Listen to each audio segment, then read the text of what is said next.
אורטל, מה את עושה? אורטל, אסור לבסס על רכוש צבאי, תפסיקי מיד.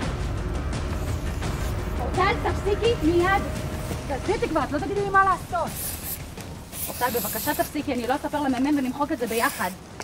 תעזבי אותי כבר, יא בת זונה!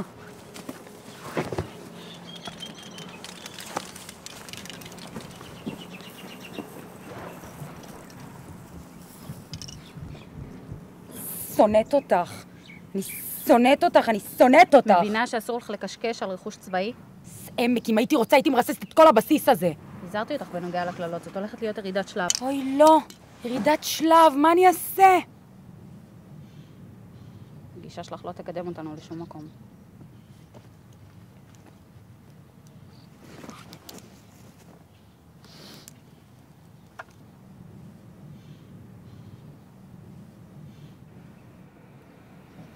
ציור נחמד. זבל. לזה את קוראת זבל, אני מקנה. אפשר לצייר איתך?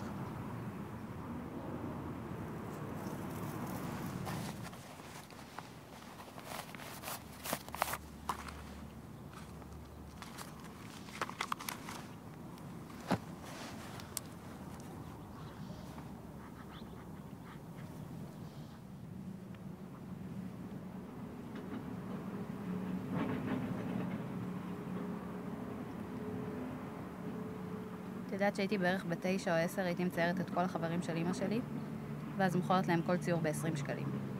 כמה חברים היו לה? מספיק? בשביל שאני יכולה לקנות את הדיסקמן המגניב הזה עם הבולים זעזועים? את כזאת זקנה. הדברים האלה היו מגניבים.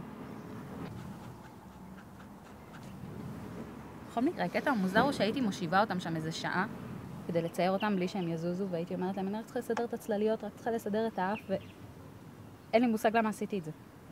שנאתי כל אחד ואחד מהם.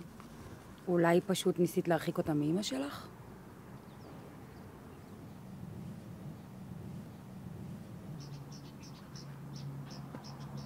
אולי?